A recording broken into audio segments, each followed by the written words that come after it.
Budaya konsumerisme telah menjadi salah satu ciri utama masyarakat modern, mempengaruhi cara hidup, berpikir, dan membuat keputusan. Dalam kehidupan sehari-hari, kita dihadapkan pada iklan yang terus-menerus menggiring kita untuk membeli barang atau jasa dengan janji kebahagiaan, status, dan kepuasan. Namun di balik gemerlapnya dunia konsumerisme, terdapat realitas suram yang seringkali diabaikan. Konsumerisme berlebihan bukan hanya mengubah pola konsumsi individu, tetapi juga memiliki dampak luas terhadap lingkungan, ekonomi, dan kesehatan mental masyarakat.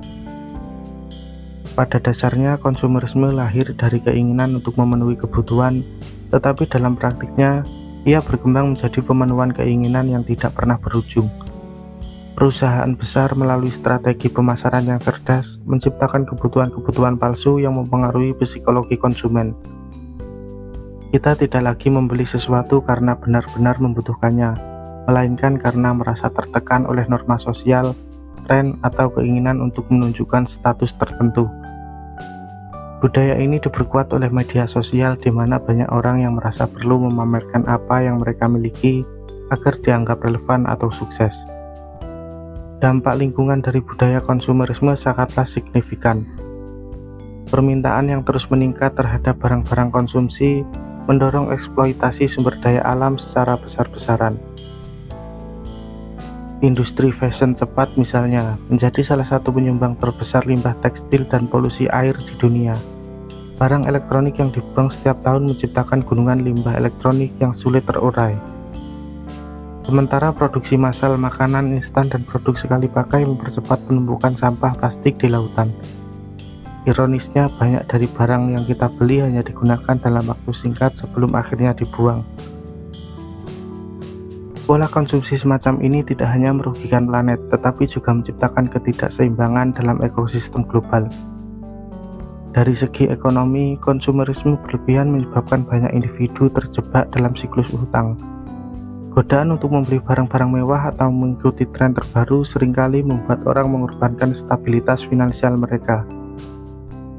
Dengan kemudahan kredit dan sistem pembayaran cicilan, kita menjadi lebih rentan terhadap jebakan pembelian impulsif yang pada akhirnya membebani keuangan jangka panjang. Hal ini menciptakan ilusi kemakmuran yang rapuh di mana masyarakat tampak memiliki segalanya tetapi sebenarnya berada dalam tekanan ekonomi yang besar. Dampak lain yang sering diabaikan adalah pengaruh budaya konsumerisme terhadap kesehatan mental. Dorongan untuk terus membeli dan memiliki seringkali berakar pada perasaan kurang berharga atau ketidakpuasan diri. Ketika barang yang dibeli tidak mampu memberikan kebahagiaan seperti yang dijanjikan, individu merasa hampa dan kembali mencari pelarian dengan konsumsi lebih lanjut. Lingkaran setan ini memperburuk perasaan stres, cemas, bahkan depresi. Selain itu, tekanan untuk memenuhi standar materi tertentu dapat menciptakan rasa minder dan isolasi sosial bagi mereka yang tidak mampu bersaing dalam perlombaan konsumsi. Namun, budaya konsumerisme tidak hanya berdampak negatif pada individu dan lingkungan, ia juga mempengaruhi hubungan antar manusia dalam masyarakat yang terlalu berfokus pada kepemilikan materi. Nilai-nilai seperti empati, solidaritas, dan kebersamaan seringkali terpinggirkan. Orang cenderung menilai diri sendiri dan orang lain berdasarkan apa yang mereka miliki, bukan siapa mereka sebenarnya. Akibatnya, hubungan menjadi dangkal, sementara rasa saling peduli dan gotong royong semakin memudar. Menghadapi fenomena ini diperlukan kesadaran kolektif untuk melawan dampak buruk budaya konsumerisme. Salah satu langkah yang dapat diambil adalah dengan mengadopsi gaya hidup minimalis, yang mengutamakan kualitas daripada kuantitas. Dengan fokus pada kebutuhan nyata dan mengurangi ketergantungan pada barang-barang materi, kita dapat menciptakan kehidupan yang lebih bermakna dan berkelanjutan. Edukasi tentang pentingnya konsumsi yang bertanggung jawab juga perlu digencarkan, baik melalui institusi pendidikan, media maupun komunitas lokal. Selain itu, penting untuk mendukung gerakan keberlanjutan yang mengedepankan penggunaan kembali, daur ulang, dan pengurangan limbah.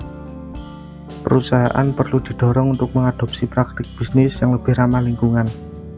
Sementara konsumen dapat memberikan tekanan dengan memilih produk yang diproduksi secara etis. Dengan mengubah cara kita mengonsumsi, kita dapat memberikan dampak positif tidak hanya bagi diri sendiri, tetapi juga bagi generasi mendatang. Kita perlu menyadari bahwa kebahagiaan sejati tidak terletak pada seberapa banyak yang kita miliki, tetapi pada hubungan yang kita bangun, pengalaman yang kita jalani, dan kontribusi yang kita berikan kepada dunia. Konsumerisme tidak harus menjadi bagian tak terpisahkan dari identitas kita. Dengan refleksi yang mendalam dan keberanian yang untuk melawan arus, kita dapat membangun masyarakat yang lebih bijaksana, adil, dan berkelanjutan.